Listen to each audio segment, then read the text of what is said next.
BNP chairperson Begum Khaleda জিয়ার শারীরিক অবস্থার খোঁজ নিতে হাসপাতালে যাচ্ছেন বিভিন্ন দেশে নেতাকর্মীরা।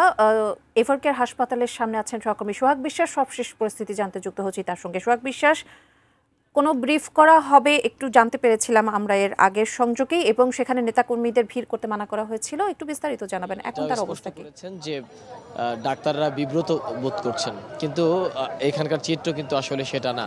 যেহেতু প্রিয় নেত্রী হাসপাতালে ভর্তি আছেন, সে কারণে নেতাকর্মীদের যে এই এখানে উপস্থিতি সেটা কিন্তু আসলে কমানো যাচ্ছে না, কারণ তাদের প্রিয় নেত্রী হাসপাতালে ভর্তি রয়েছেন। সে কারণে আসলে নেতাকর্মীদের বলেও কিন্তু কোনোভাবেই এই এভারকেয়ার হাসপাতালের যে ভিড় সেটি কমানো যাচ্ছে না। অ্যান্টিব্যাকটেরিয়াল অ্যাডিটিভ যুক্ত সেরা ওয়াটার ট্যাঙ্ক বিশুদ্ধ পানিতে ব্যাকটেরিয়া জন্মাতে দেয় না। সবশেষ যদি এখানকার অবস্থা আপনাকে বলি, তাহলে চারপাশে নেতাকর্মীদের অবস্থান রয়েছে। একে একে বিভিন্ন রাজনৈতিক দলের নেতারা এই এভারকেয়ার হাসপাতালে আসছেন। সবশেষ কিছুক্ষণ আগে বিএনপির যুগ্ম মহাসচিব রুহুল কবির রিজভী তিনি এসেছিলেন।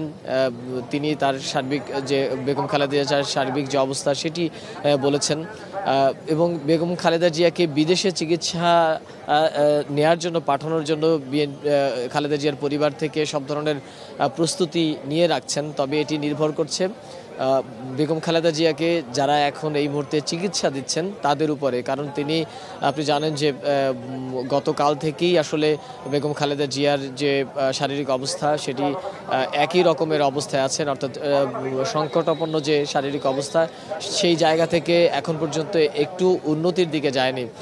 দেশবাসী বেগম খালেদা জিয়ার জন্য দোয়া করছেন। বিএনপি মনে করছে যে বেগম খালেদা জিয়া যখন শারীরিক অবস্থা যদি একটু উন্নতির দিকে যায়, সেক্ষেত্রে তাকে বিদেশে চিকিৎসকদের পরামর্শে বিদেশে নিয়ে যাওয়া হবে।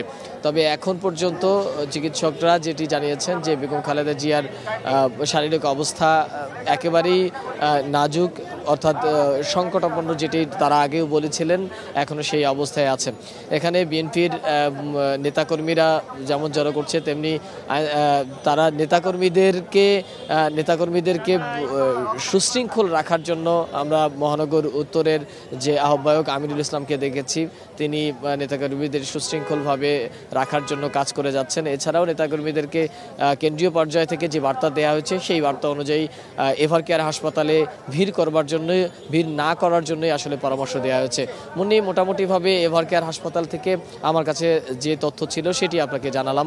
পরবর্তী বুলেটিনে নিশ্চয়ই পরবর্তী যে অবস্থা হয় সেটি আপনাকে জানাতে পারব।